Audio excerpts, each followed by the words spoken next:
Anything you need to, oh, hi, we're live.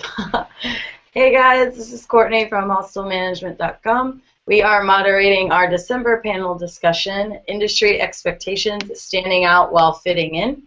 The basis of this topic is that industry expectations are steadily rising over the last few years, and how do you maintain your uniqueness while meeting these standards? So let's introduce our panelists first. John from Ireland, if you want to start. Hi, yes, my name is John from Dunloview Hostel, just outside Killarney, Ireland. I've been owning and running the hostel. I set it up about 2 years ago, so just coming into the third season now. Yeah, that's about me. Awesome. We also have John and Jordan. Hey, John here from the Crash Pad Hostel, and Jordan. We run a hostel down here in Chattanooga, Tennessee. We've been open for about 3.5 years now. Going on 4? Yeah. And yeah, that's our little story. We started out as a bunch of rock climbers who wanted to give people a cheap and affordable place to stay while they're out climbing the rocks. And yeah, kind of injected a lot of hostel elements into what we do. So yeah, that's pretty much it. Awesome. How many beds do you have? 31. 31. Okay, 39. cool. And Yeah. John, you have 16, or did I make that up? Other John? 20. 20, okay. Yeah. And now we also have Juan.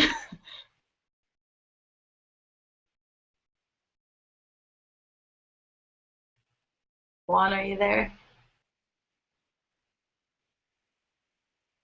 We can see you, we can't hear you.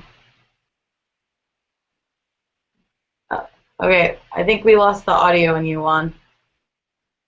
Maybe see if you can sort that. We'll skip past you for the moment. That's Juan from San Andreas Island and Providencia Island. He has Blue Almond Hostel on both of those islands. They are Colombian islands in the Caribbean. And lastly, we have Chandler. Hello, my name is Chandler. I own and operate the Hostel Cat in Las Vegas. We've been open about 4 years now. And how many beds do you have? Chandler? And now I think Chandler froze. All right, I believe Chandler has around 100 beds, give or take. So, Juan, are you back with us again? Can you hear me now? Yeah, hi. Can you? All right.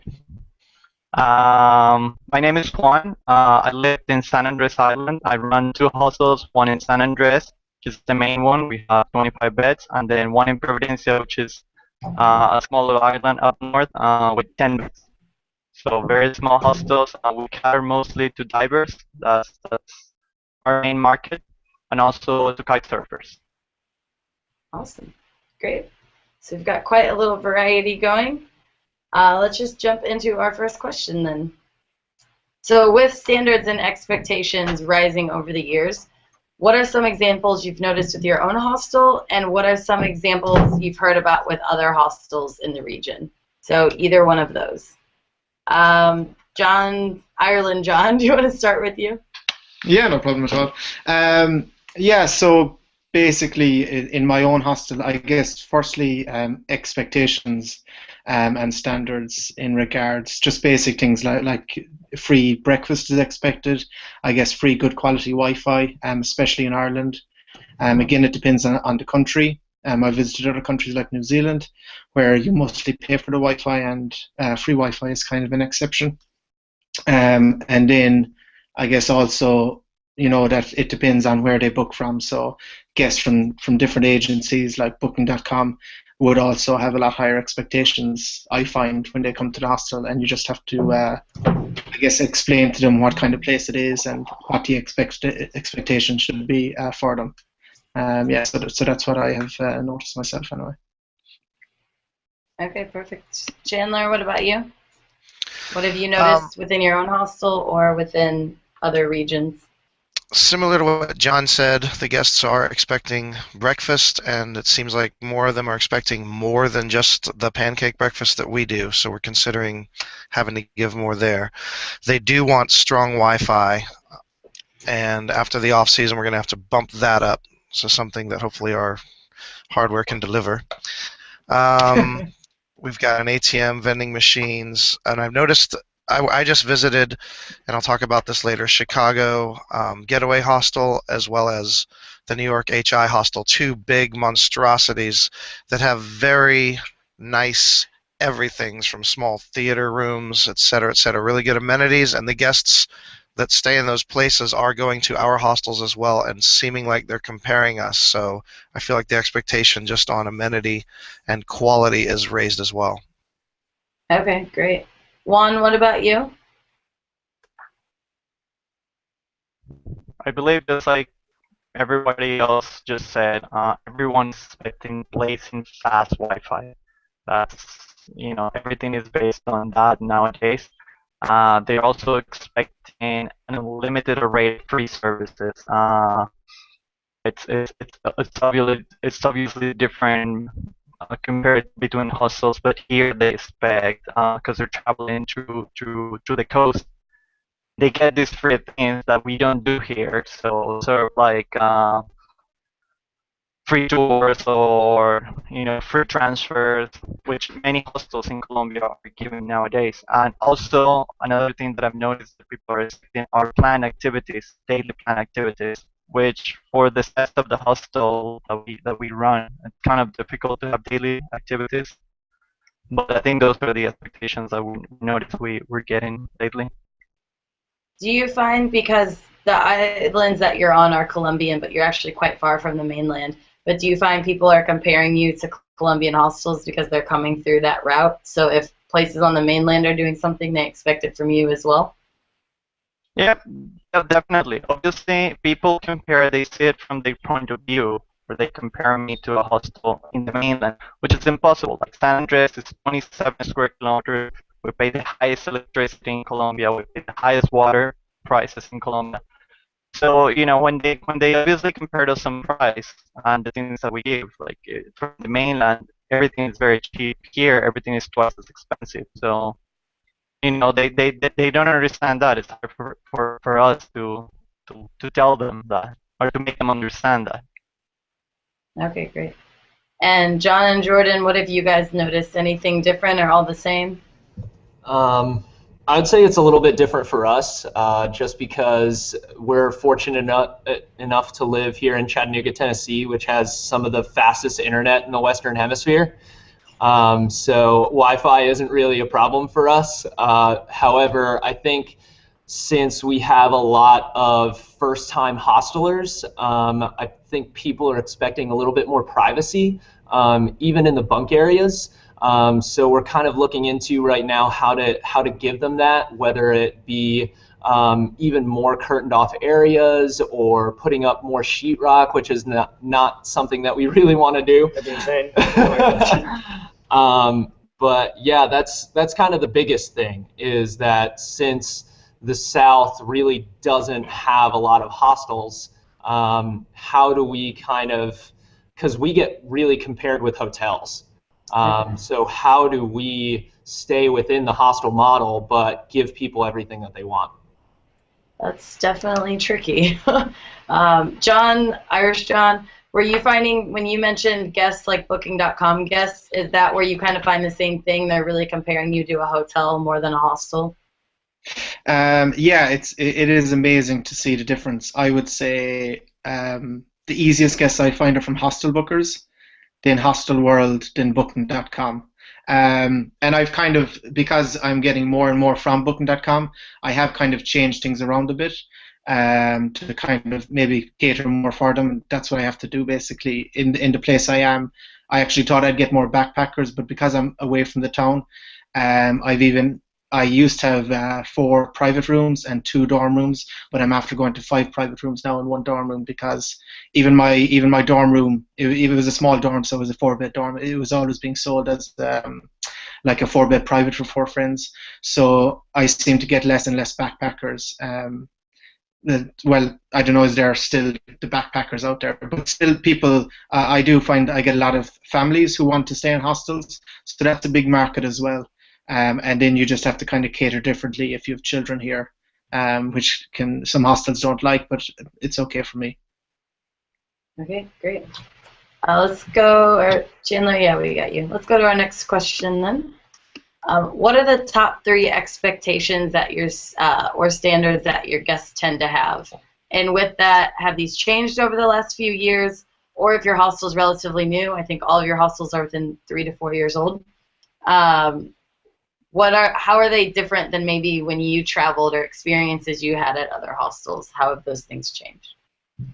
So let's see, Jordan and John, do we want to go with you? What are the top 3 things people are looking for from you? I would honestly say, one, cleanliness is a huge thing for us. We strive on that. I know I've been to a lot of hostels before, kind of looking around and seeing like on weak structures, crickety beds, we kind of did like an all wooden design. Cleanliness, comfort, safety, John. Yeah, and really solid service. I think since we get compared to hotels so much here, we're the only hostel here in Chattanooga, the only hostel within a 2-hour driving radius. We definitely do get compared with hotels so much. So offering that really personalized service and tailoring their experience here in Chattanooga, I think is really important for these guys. Have you seen it change at all from when you first opened to now? Or if it's been the same for you, have you noticed it from your travel days being any different? Or is it everyone's still looking for those main things? I think when I was traveling, I was really looking for that sense of community within hostelers. So everybody's cooking breakfast together, everybody's like going out on the town together. But for here, we do foster that sense of community through the outdoor scene because we have so many hiking trails and climbing areas and trail running and kayaking and mountain biking. So I think that the city does a really good job of fostering that community for us, and we just kind of are the launching pad for it. We're just kind of the venue in which they choose to hang out. Do you find with what you said earlier about people being a little bit hesitant with the lack of privacy? My hostel, we also get a lot of first-time hostel guests who you can see it on their face. They're kind of like, for sure. I share this with everyone. Welcome, it's a hostel. Yeah. But do you find that that sense of community is now more cultivated outside the hostel with these activities rather than in the hostel, that's changing? Or is it still there but in a different degree? I would say it's still there. It's just happening. It's happening outside of the hostel. I think initiated outside of the hostel. So when people are cooking breakfast together, they're asking like, oh, like what climbing area are you going to today? And then they'll all go out there together and then come back and then like share all of their war stories. You know what I mean? So all of the stuff outside is actually helping the community inside as well. Absolutely, yeah. It's definitely like a give and take with the city. Okay, awesome. Chandler, what about you? What are the top 3 things your guests are looking for, and have they changed from when you first opened, or have they changed from your travel days? Yes and yes. Wi-Fi is a big one. We used to just want Wi-Fi in the common areas to bring people out of the rooms together, and now we absolutely can't do that without getting bad reviews. So we have to have good Wi-Fi everywhere in all the rooms. Cleanliness is a paramount thing. A lot of people, things have changed in this sense. I used to backpack thinking everyone wanted to mix with each other and go out and party together and wanted the tours and activities. And what I'm finding is that's almost secondary to cleanliness and location and those kind of amenities. And we are being compared with hotels. And one tip for you guys that we did that reframed the expectation of some of our guests, we can sell ourselves really well on hostel sites, hostel bookers, hostel world. We can say we're awesome, look at all the cool things we do, blah, blah, blah. We kind of do the opposite on booking.com, like the hotel sites. We basically have our main profile photo is bunk beds. And we found that now people coming here kind of have an idea what to expect. We don't get people going to the room and going, oh God, with this expression on their face. Yeah. Awesome, thank you. That's a great tip for people. I know a lot of people struggle with booking.com. I know I've heard things about Booking.com in terms of the description where you don't get to write your own description. Have you gotten around that by basically you said you were able to change your photo? You can put up your own photos, and you can push pretty hard and get some of your description changed. You have to go around the people that write it, which used to be like English second language, grammar errored, it was really bad content. And now it's semi-bad content, but I actually got some of the things worked in there that I want. And Booking.com just did a survey where they said, what is the one thing that you want to change? And I'm hoping everybody clicked, I want to write my own content instead of you guys. Okay, great. Well, we'll see how that turns out. Juan, what about you? What are the top 3 things people are looking for you, and have those changed since the beginning, and are they different than when you traveled? Yep. The top 3 expectations, which is funny because we don't even try to fulfill them, is people are always expecting breakfast. We get lots of Brazilians in Brazil. The rule is to have breakfast included on the fare. We don't include it here, and we tell people, listen, we're a small community. We prefer you buy breakfast right there on the corner of the restaurant, or go to the convenience store and cook it here. We have a big kitchen. We encourage people more to spend their money outside.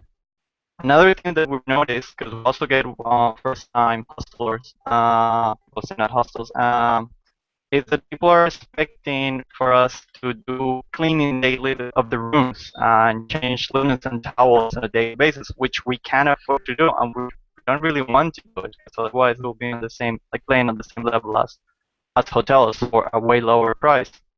And something that, as everyone here has heard, the internet. Everyone is always expecting fast internet. Unfortunately, we don't have fast internet here. We have the slowest internet in the East Coast. So that's something that we can't fulfill. We follow this straight ahead to people on our welcome email, like your internet. So try to disconnect. Try to go outside. And then, as for if this has changed over the last few years, well, we've only been in business for 4 years, but I think these are the 3 recurrent things that we've had. And how has this changed over the years? In my case, generally when I travel, I just need a bed, basically. I'm not picky. I always the cheapest dorm that I can get. But I know the market is different from what I'm looking for. So. Okay. And about breakfast, you were basically saying that people are looking and expecting it, but you don't provide it, and you encourage them to either cook it in the kitchen or go spend money in the community. Yeah, it's basically when we started the first 6 months that we did breakfast. We offered breakfast in the front, but it just wasn't feasible for us. And then, in all our marketing, we always tell people it's like, hostel is just a place to hang out, but the real things are outside. And then we encourage people to spend the money in the community. I think that's a really nice point for anyone who maybe doesn't do breakfast or, tours and activities in general, to kind of remind people that there is an entire community that can benefit off of tourism and off of the travelers, and to encourage them to support local businesses. And then they're not just supporting one place. I think that's a really nice point. John, what about Irish John? Did we get to you with this question already? No, the Okay. 3 expectations, is it? Right, yeah. I didn't think Yeah. so, just making sure. Well, yeah, as just going back to a point Chandler made in regards Booking.com, it's getting easier to change things, but you have to do it quite slowly with them. So basically, you email them with a specific line you want to change. You give them the specific line you want to change to. And so far, I've got a few different things changed, but not to send them a load together because they might go against you. Then just slowly change. But that feeds into the whole idea of expectations, because I find that sometimes it might be better to lower expectations and then over provide when they arrive. But again, this is a balancing act, because obviously we're marketing a product and you have to market to sell it. Not to undersell it, So it is too badly. Yeah, that's it exactly. Sucks, probably shouldn't But yeah, that's it exactly. So when they arrive, then they're like, "Oh wow, this is amazing." So that's pretty cool. But just going back to the three expectations, I guess they've all basically been covered already. In regards Wi-Fi, again, I have the same issue as Juan does. We don't have great internet here, and we have the fastest that we can provide. And when there's 20 people at the hostel on it, it does get slow. And the good breakfast again, and then a lot of people, because it's a small and it's quite homely hostel, they do expect for us to spend a lot of time with them, which we do, but it can get quite draining. So that's quite a high expectation, that whenever you meet them, that they sit down for a chat and they're talking about the things, which is great. But when you're doing it for constantly every day and you're talking to every single one of them, spending like a half an hour and an hour with each guest can take a lot of time out of your day. So it's basically just trying to handle that. And just going back to expectations, I think. Especially, obviously, some people stay in larger hostels and there's things like 24-hour check-in, and then when they come to a small hostel, they don't look at the check-in times. They don't understand that it's not really profitable for us, or we can't be check-in all the time, and they arrive in whenever they want, and then basically you can show it to them where it specifically says this is the check-in hours, and check-in finishes at 8 o'clock, they arrive 1 o'clock in the morning, and they expect you to be nice and happy to them. Which can be in that case is there an emergency number where they can call you and you come and check them in, or what do you do? At the moment, no, I haven't really set it up, but I am thinking about it. But I try to discourage as much as possible people checking in late. So I send reminder emails and different things like that, and I try to contact them. But obviously that can be expensive as well, because you have a foreign phone number. Yeah, these are people with reservations that are showing up late. Oh yeah. I have a policy here as well. Even if I have beds free, I won't accept anyone after, say, 9, 10 o'clock. The people, my area, the people that come after this time, you don't want them in your hostel, because we're out in the country. They should have a bed by now. It's different in cities and stuff when people arrive late. In my experience, if they're arriving at that time, I don't want them here, so I just say I'm full. So these would be people already reserved and that arrive late. Yeah. Okay. You'd be surprised. There's some people arriving that late in San Francisco that I don't want here either. I'm like, we're good. All right. That was great, guys. Let's go to our next question then. With these expectations, and you've talked about this a little bit, but what challenges have you faced in meeting them? So I know Wi-Fi, for instance, you've said, okay, it's the fastest we can get. There's not much more you can do about it. But, maybe with an example like that, if there is nothing you can do about the actual speed of Wi-Fi, how do you still meet that expectation of your guests? What do you do about explaining it or putting a positive on it? Chandler, let's start with you with the different things you said. What challenges do you have? Just to jump on the Wi-Fi answer, one, we've got some hardware that separates the two different frequencies. So anyone with a newer device gets on the higher frequency, and it separates the people from the older devices. That is kind of like speeding things up by not having everything drown out one frequency. What else has changed? You mentioned cleanliness was really important. What challenges do you have with that? Volunteer staff. Okay. Having them not quite care as much as somebody who's getting paid and might get fired from doing this job.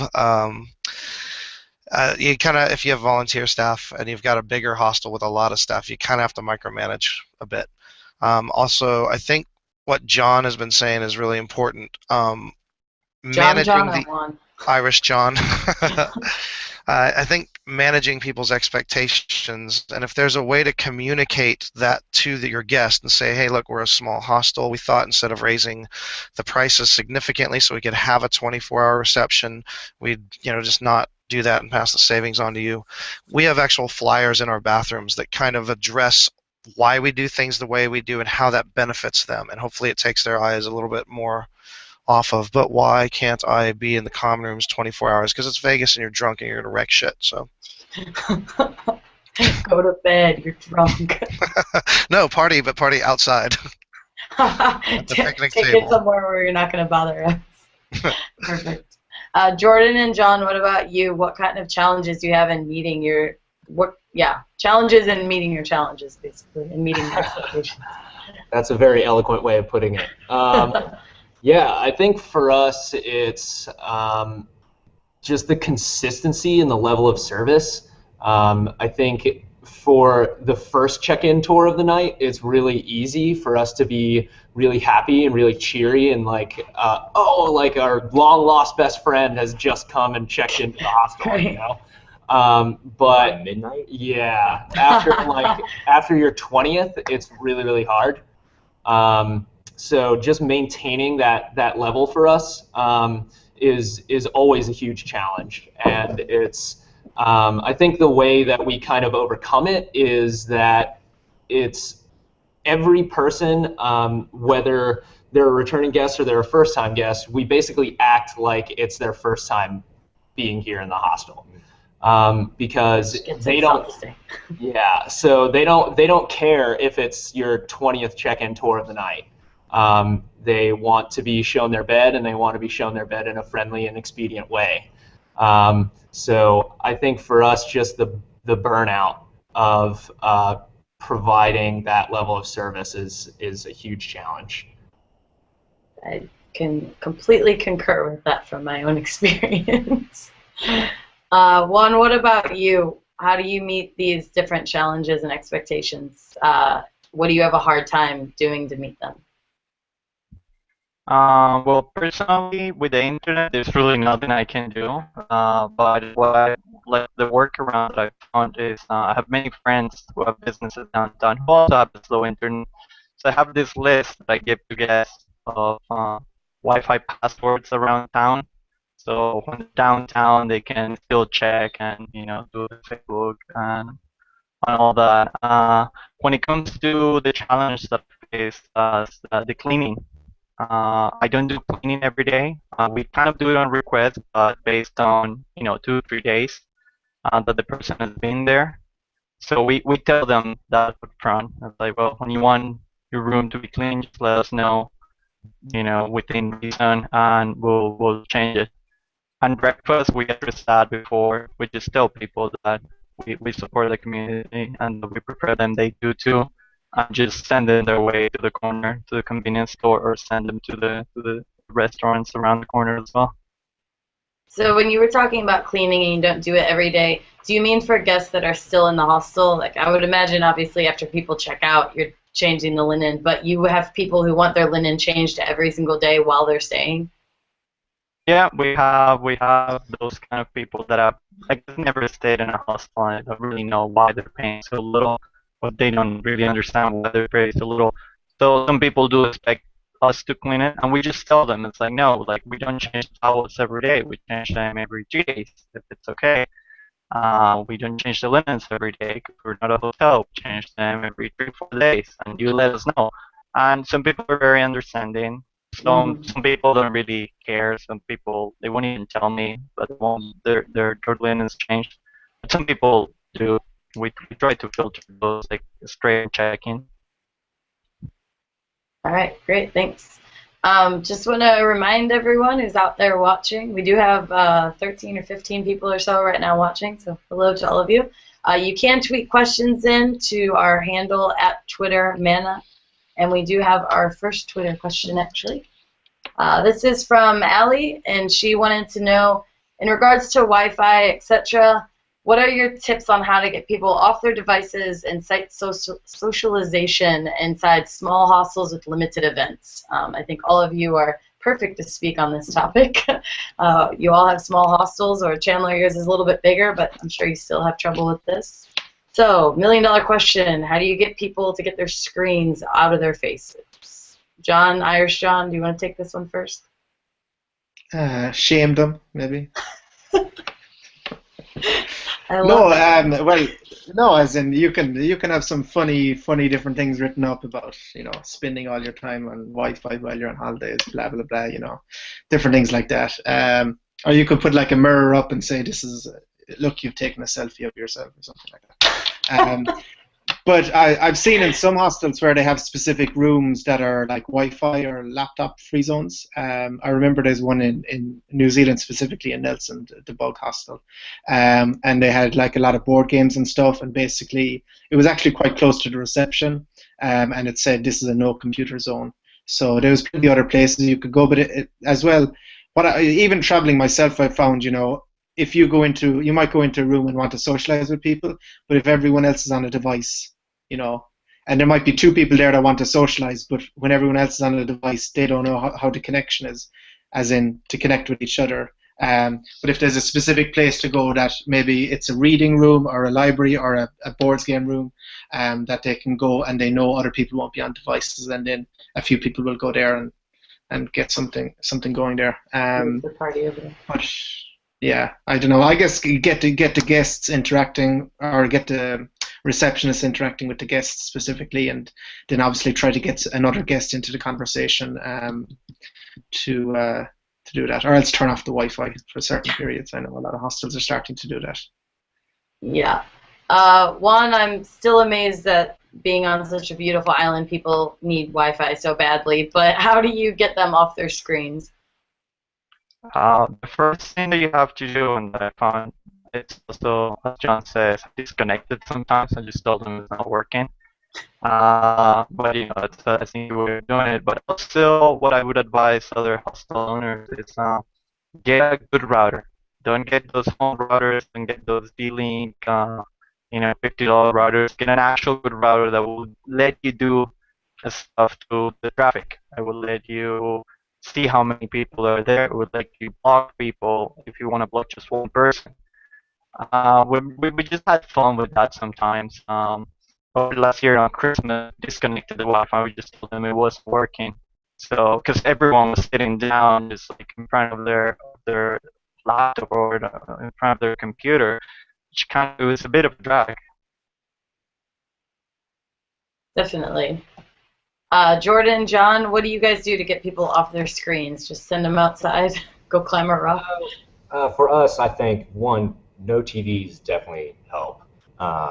We do have like 2 Macs, and people like to use those. What we did is we kind of made these adventure guides for our guests.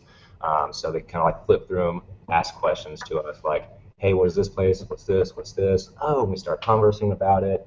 We have all of our rock climbing guidebooks set out everywhere. So no matter what, wherever you are, you can always see like a guide to some place, and people are like, they're interested on it. They usually just go out and go to it. That definitely helps. And our cabana, our common room, is very small, so it's not too small, but you got a kitchen, then you got your Macs, desks, chairs, and guidebooks and stuff everywhere. So it's pretty easy to just converse with all of your guests at all times. Yeah. Chandler, what about you? How do you get people off their screens? I do, I think, 3 different things. One, we have our Hostel Cat commandments, and there's like 10 or 11 commandments, and the second one says unplug and thou shalt unplug and socialize. So I've got it kind of in print so people are looking at it. Also, again, when they go to the bathrooms, I figure that's your captive audience, so you can put some effective things on the wall. And something there also says, come and be social, join us on one of our activities. It'll be a better memory than if you'd spent the time just Facebooking. I think while it's easy for people to stay online, it's on people's mind that it's kind of lame. It's a lesser experience than actually socializing. It's up to us to kind of engage and get them out of that. And that's the third thing I do.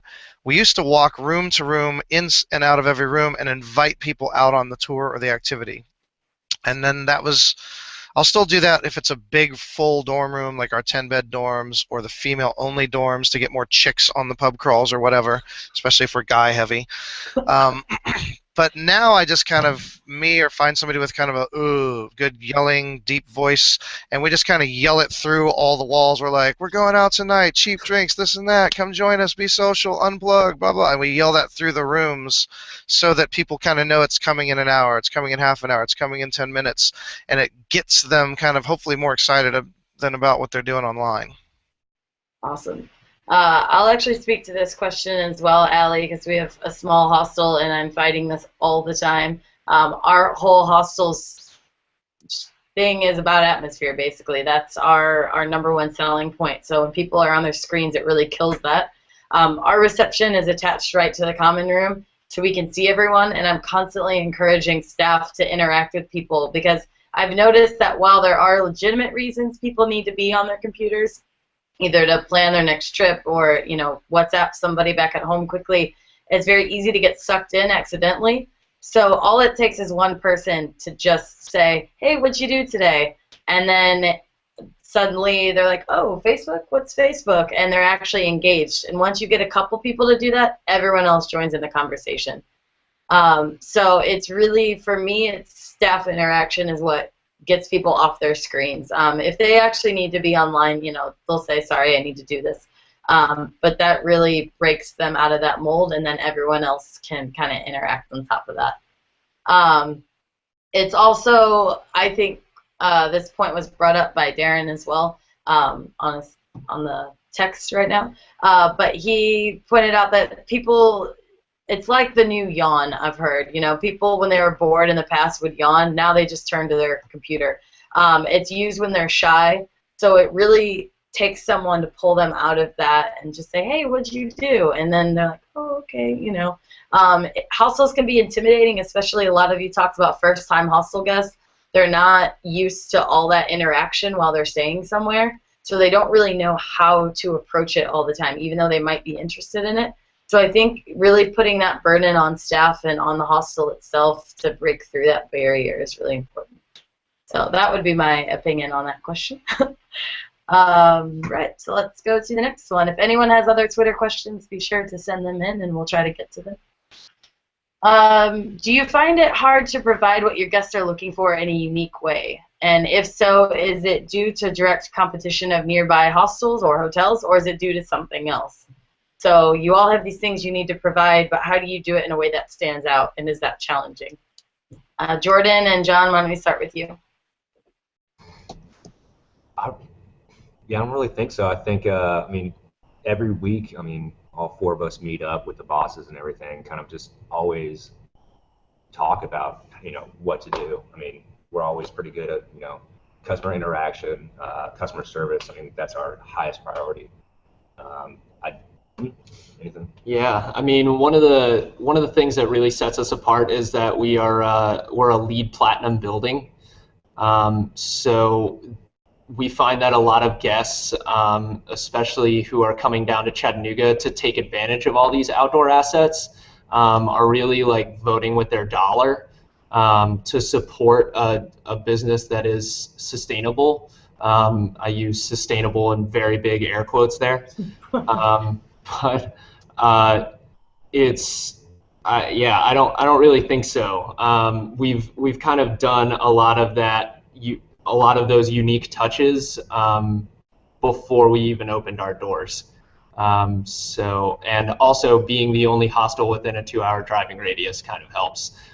Because we usually ask everybody who checks in, how'd you find out about us? And it is either TripAdvisor or it is I just Googled Hostels Chattanooga, and we basically win by default.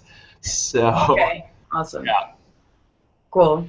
Juan, what about you? How do you set yourself apart from other accommodation on the island? Since like this guy, we were the first hostel when we started, so business was good for the first year that we were open.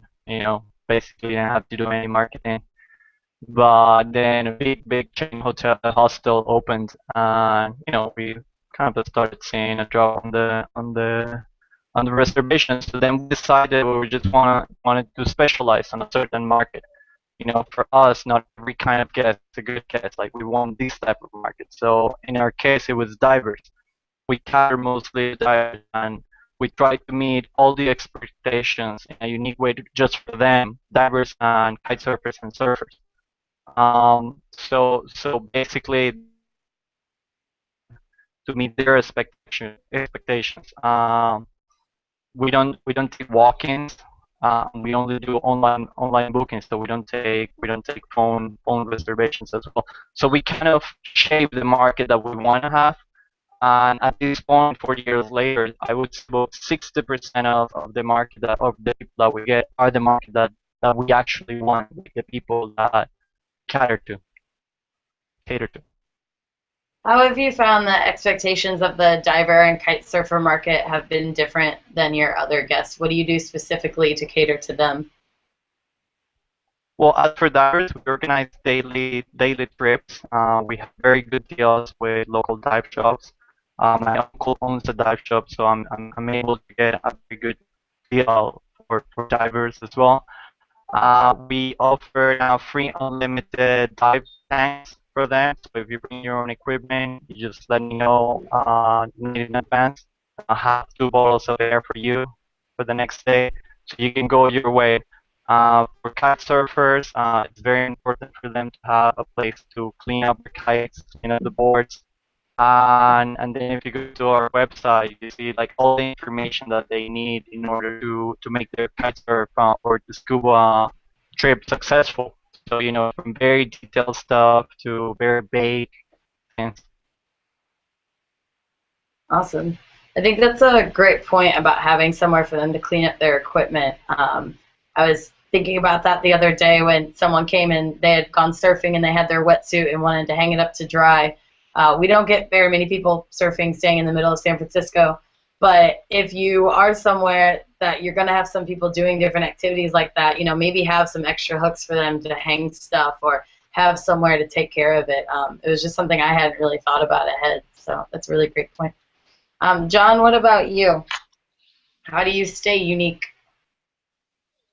I guess we don't have any direct competition, I think, anyway, even though there is like maybe 7 or 8 other hostels in the area. But the type of hostel we are, because I know every hostel says they're homely, but this was my home, like, so it is quite homely, and that's what people say. So it is quite unique in that way. And I think the biggest thing about offering good service and expectations is it's so important. It's the first greeting, and that counts for a lot. You mightn't have all the services, but you can make up so much when you greet the person, when you're showing them around, and basically, because I'm kind of the only one here doing reception and everything, I can kind of control it in a way, so I don't have issues, we'll say, in regards trying to advise receptionists. So it's probably different for the other hostels, but it's so important, the person that's welcoming the person, first thing, because if they meet someone that doesn't give them a good reception, they don't feel welcomed into the hostel, straight away you're on the back foot and they're starting to have problems with everything. But if they do have a problem and you've been nice to them, if you've shown them around, if you became kind of friends with them, even though we kind of use that word loosely, that any problem that can come up with, once you treat it and once you respond to it in a proper way, and obviously you mightn't be able to solve the issue specifically, maybe you don't have good Wi-Fi or whatever, but it's just the way you explain it, and you show them something else they can do, or try to get around the situation. I think that's so important, because we can't necessarily compete with big hostels in regards to facilities they have, but we can compete with hospitality, definitely. Awesome. Chandler, what about you? How do you set yourself unique in Vegas? A few things. One, we put our giant social picnic table right by the entrance to the courtyard, so everybody coming back from whatever their separate plans were now gets sucked into that group drinking at the table at 4 in the morning, and I think that boosts a lot of their experience. I went on Craigslist and I bought a bunch of used workout equipment, so we got a full bench and all that good stuff, and I don't advertise we have that, so I think people, a lot of the guys anyway, are pleasantly surprised. They're like, oh, I haven't worked out in 2 months, and they get to go hit the weights or whatever. I bought a punching bag, which we haven't set up, but I eventually will. But oddly enough, the answer, I think, really, of what we're doing, the answer to your question is we're kind of doing the opposite. I'm realizing that if we have 150 beds, and maybe 20 of those are staff, and maybe 30 people don't come out because they have an early Grand Canyon tour, early flights, partied out from last night, just got in on being awake 30 hours. Of the still 100 people or so left, only about a little less than half. Like, I'll get tours of 30, 40 plus people, but that still represents not, it's about a third of the people at the hostel actually going out on the activities. So I'm starting to learn that's not what everyone's all about all the time. So I'm having to do the opposite and just consider whether or not just being a party hostel catering to fun backpackers is the direction I want to go. I'm feeling like I need to elevate every other aspect of the hostel and become in more competition with hotels and such to fill beds and get occupancy, and get those better reviews by having those for the people that don't give a shit about my activities. So I'm actually going more that direction where I'm trying to make us a bit more hotel-ish with still having all the activities and our fun stuff, but it's costing a lot of money to renovate and get things up to par where some of these other higher-end big hostels are at. And still maintain that low price. Exactly. All right, awesome. Next question. With everything you've just said, creativity makes a really big difference in doing those things. So in which ways do you use creativity in your hostel, and in which unexpected or uncommon ways do you add value? So Chandler, you already mentioned adding the workout equipment without talking about it, so I imagine that would be unexpected. We'll just start with you then. And what other ways do you use creativity? And for you, maybe to go back towards hostel-esque type experience, or sorry, hotel more, but still use creativity to keep yourself a hostel. I think it's more the vibe here. What I want, when I took off and backpacked, I didn't have any American friends that would take time off and do that. So I was usually alone, and it made me value a hostel in a city where I didn't know anybody or anything. And I walked in, and they had something planned for me to socialize and meet people. I'd check into the biggest, cheapest dorm and meet people. And that's, I don't know if that's all that creative, but that's what I'm trying to deliver as our experience for people checking in, and especially the ones. I'm learning this. I need to actually spend more time going after some of our, if I'm going to make big, broad, sorry about the stereotypes, but if I actually go out of my way to talk to a lot more of our Asian guests who are way less likely to give a shit about any tour we do, they feel a little bit more engaged, and they're more likely to, even if they didn't like it, probably give us a better review for being personally invited and feeling like they had a chance to be plugged in. Same with some of the other shy guests or shy callers. So I'm trying to be a bit more, not just catering to all the Aussie dudes and people that I know are gonna come out on the activities, because by nature, by culture, that's kind of what they're in a hostel to do. I'm trying to look at what the other kids are doing, and some of them just have their own itinerary. They don't care about these other things, and I'm trying to at least make them feel kind of included, or just spend some time talking to them. Well, do you have any questions on where to eat, what to do? I can give you some advice. I've been here a while. And then they usually are like, they pause, and they're like, okay, how about this? And then they have a lot of questions, I found, because I can give them really good information because I'm the pro of being in Vegas. So I'm trying to engage, I guess, a bit more personally a lot of the people that are less likely to care about us being a party hostel. Okay. I know you're not the only hostel to do this, but I think your signs in the toilets are a little bit unique. It's definitely at least a smart way to engage with people. Again, they're a captive audience, and if you have challenges with your property, like you guys with your internet or the daily, I expect linens to be done on my bed every day, this is a really good place to put it and just say, hey, we're a green hostel, all of our lighting is inexpensive, we're trying to reduce our carbon footprint, we will change your linens on request, but thanks so much for supporting us in keeping our costs down as well as helping the environment, blah, blah, blah. And they're sitting there and read it, and it actually does affect them. I've seen them make quotes that I fed them from that flyer on a positive review. Awesome. They just can't help but read when they're on the toilet. Juan, what about you? How do you use creativity to meet some of your challenges? When you sent me the questions, to be honest, I really didn't know what to answer for that questions, because I think, as I said, like nature of having a hustle is just being creative. Otherwise, we all run in hotels and holiday inns or whatever. That's true. So I think just creativity comes natural. It just played by ear, listen to the guests, and then I do a lot of benchmarking. I'm always checking out other hostels, see what they're doing, see if that will work for me. But overall, I don't think there's a formula that you can use on creativity. I just try to do everything differently as a hotel would do it, because otherwise I'll just become a hotel. Great. Jordan, John, do you have anything particularly creative that you guys, I know you said kind of from the beginning you started, but what in particular? Go ahead. Well, I mean, creativity is, I think, huge for us. We hire specifically with creativity in mind. So we don't do any sort of work trade employees or any volunteer employees. We have a really, really kind of almost like rigorous vetting process. I know Jordan had to go through like 2 rounds of interviews to get hired. Had to stay in the hostel beforehand. Yeah. Because I never stayed in the hostel before.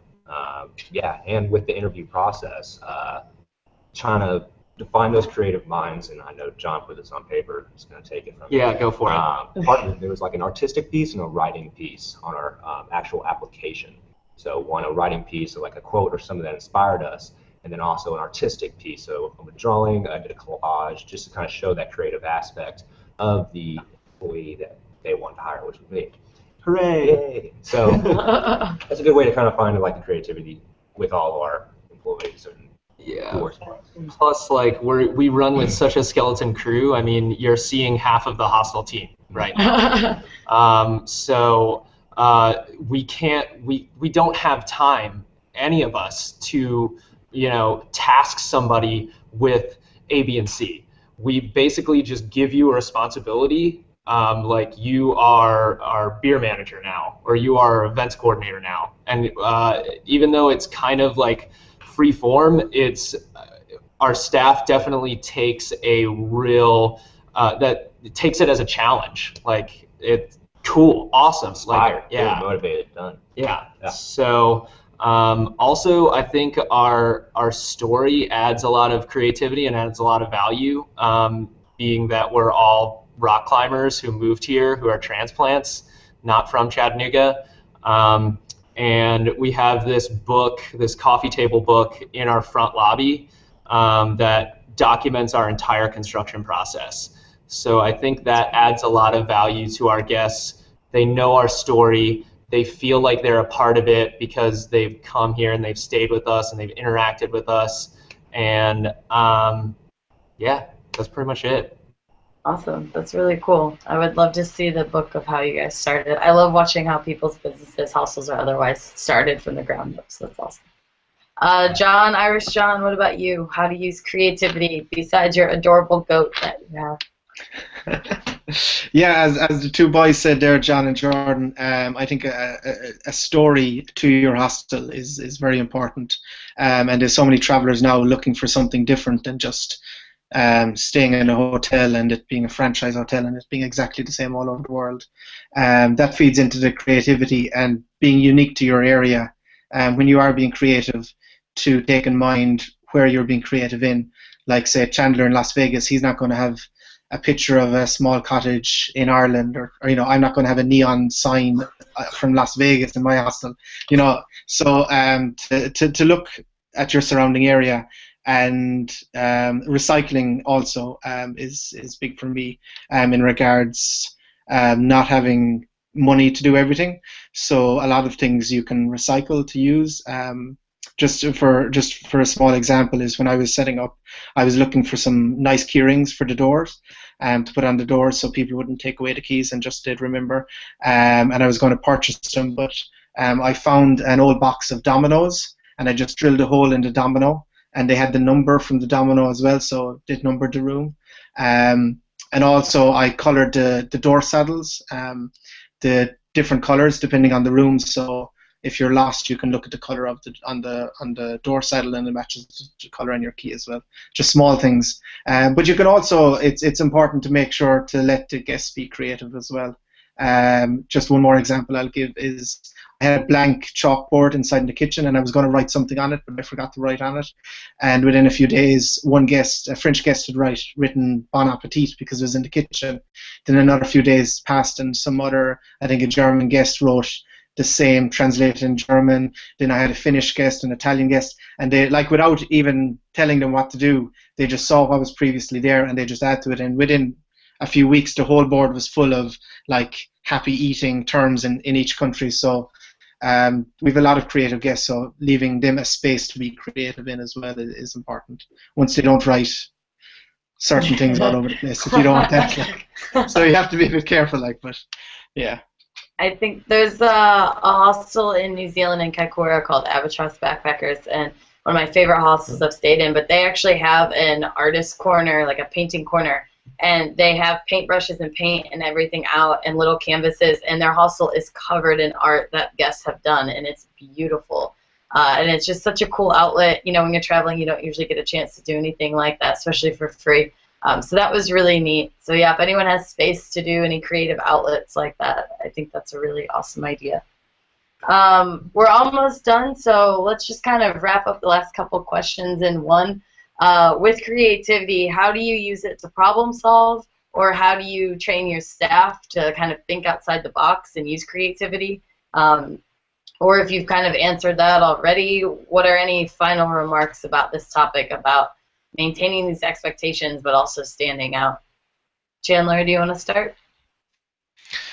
Yeah, as far as my assistant managers, by the way, I envy how the other two guys have a lean staff, because it affords you the ability to be a bit more selective and get some higher quality. I actually overstaff, banking on the fact that people will flake, or as a housekeeper they'll be like, but I don't want to be a housekeeper even though I applied for the housekeeping job, so I have to kind of overstaff. So with these volunteer staffs, and they are on reception as well, I have very rigid checklists, and it's like, this is the dialogue you say when you answer the phone. Be friendly, be cool, but you've got to go through our check-in requirements or whatever, and you can't just deviate and pull in the wrong people, or not sell people on how cool it is to be here.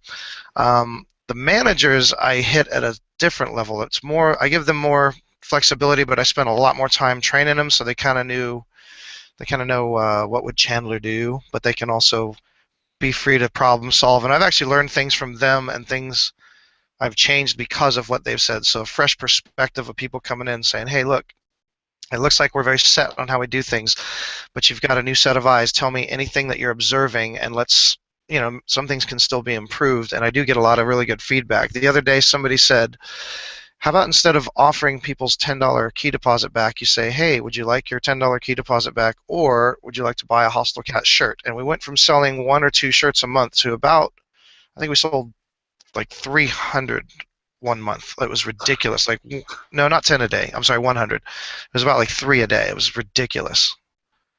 That's awesome. That's a really, really good tip. Give them an option with their money instead of just give it back directly. Because a lot of people had a good experience, and they'll go, oh, yeah, I'll take the shirt. I didn't have the $10 anyway. It doesn't cost me anything coming out of my pocket right now. That's awesome. Juan, what about you? How do you, if you have, I'm not sure, do you have staff, or is it mostly just you, or how do you use creativity to problem solve? Well, currently we have 4 staff, 1 volunteer, cleaning staff, and then 2 management, myself and my girlfriend. But yeah, as I said before, like, it's a tricky question because creativity is a bit relative. What you think to be creative be considered normal or silly, like from someone else. So every time we're faced with problems, we always, our train of thought is, what would be the normal way of dealing with this? And then what would be a hostile, laid-back, Caribbean way of dealing with this? We have to kick someone out. We don't call the police. We just try to put them on the one side, and it's like, hey, listen, this is our hostel, these are our rules, you broke them all. We have to let you go. We're really sorry. You're welcome to come out drinking with us, but we don't want you here. And generally that works. So I think for every problem, we find a different way to deal how you would deal here in the Caribbean, and how you would deal with on the same line of the marketing that we do for the hostel. Awesome, thank you. Jordan and John, how do you, with the 4 of you, problem solve creatively? I'd say a huge thing is just communication. We're always constantly 24/7 emailing each other.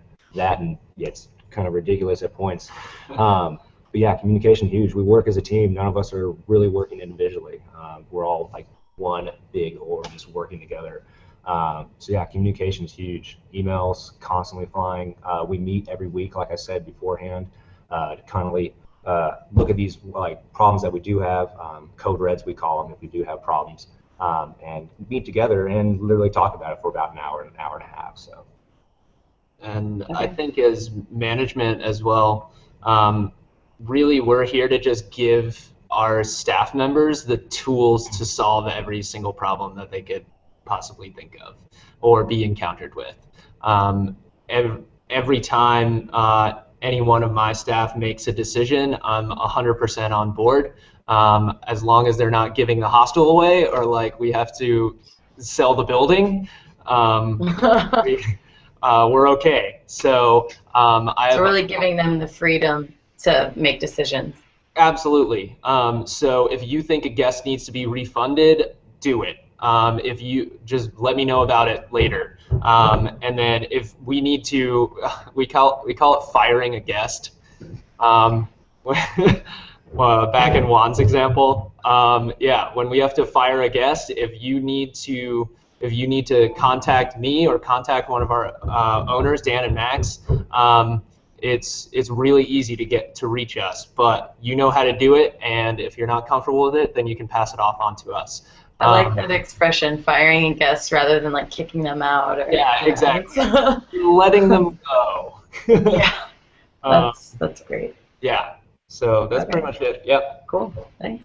And Irish John, do you have any last comments on this about how you use creativity to problem solve? I guess it's more, I'm learning more how to, as Chandler kind of touched on there, the creativity of speech can be pretty amazing. And the way he changed from selling a few t-shirts to many by just the way he said it or by offering something differently. So there's obviously a whole science behind it, but even little things like I had a big issue with losing a lot of money with commissions for credit cards. So even though we offer credit card payment, I don't specifically say that to them, or else I just specifically say, oh, you're paying in cash, or kind of emphasize the cash over the credit card, or so there's many different ways. If you have a certain problem in the hostel, or there's a certain lack of a service, you can obviously word things differently.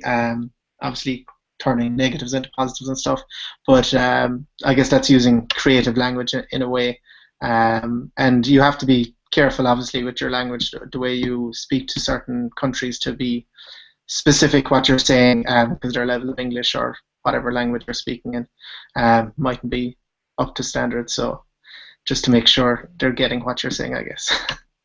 Perfect. My one little creativity, in case anyone hasn't read part 2 of the creative blog yet, which went out yesterday, at our Hostel Pacific Trade Winds, we actually do a free sock wash every night, which I've had some people comment on, either guests or staff from other hostels, that they think is pretty great. We do it mostly as a fun service, just because who doesn't like freshly washed socks when they're traveling, or also, it's a fun community, bringing everyone together at night to like pick out their socks when they're clean. But it's been a creative solution a couple of times to when you have a really smelly problem guest and you need to somewhat delicately say you need to wash your clothes, to just say, oh, hey, we're doing a sock wash. You want to throw anything in? Or, oh, the sock wash is pretty light tonight. We can throw a few more clothes in for free on the house if you want. Just throw me a few things. It's kind of a nice way to make the dorm smell a little better. So if anyone wants to steal that idea, go for it. It's proven to be really great. So, yeah. Say again? We're totally taking that. Go for it. I'm sure your climbers could use that. I think just one final thing, the best way to be creative is to turn back into a hostel guest and do a bit more traveling. It's really important to just go and stay in other hostels, because you see what they do, and it mightn't be specifically that you're copying them, but it might just get your mind working to change things. I would 100% agree with that. All right, well, I just want to say, yeah, go ahead, Chandler. I'm sorry, just one quick thing on the credit card and ATM thing. I don't know if you guys are big enough to have an ATM where it's going to make sense with the numbers, but by having an ATM in the lobby, and telling the guests, yeah, it's $1 for every $50 as an extra fee for using a credit card. This diverts a lot of them to, one, just pay cash in general, but a lot of them hit that cash machine. So what I've done is basically saved probably between $1 and $2 grand a year on credit card fees, and gained about $6 to $8 grand a year on ATM transaction fees, and that's huge. Oh, that's impressive. Yeah, so if anyone, perhaps not the smaller hostels with us, I don't know if you guys can do that, but maybe there's other medium-sized hostels that are listening that could really use that advice or try that suggestion. It'd be great. So anyone have any last minute, anything else? Sorry. No, you're totally fine. It's great. All right. Well, then I just want to say thank you for all of you for joining us and participating. It's been really helpful, and I'm sure all of our listeners found it helpful. And this is recorded later, so if you are watching this later, I hope you're also finding it helpful. Feel free to post any comments below or questions. We'll try to get back to them. So yeah, thanks a lot for joining, and we'll see you next month. Thank you guys for having us. Wow. Thank you. Thank you.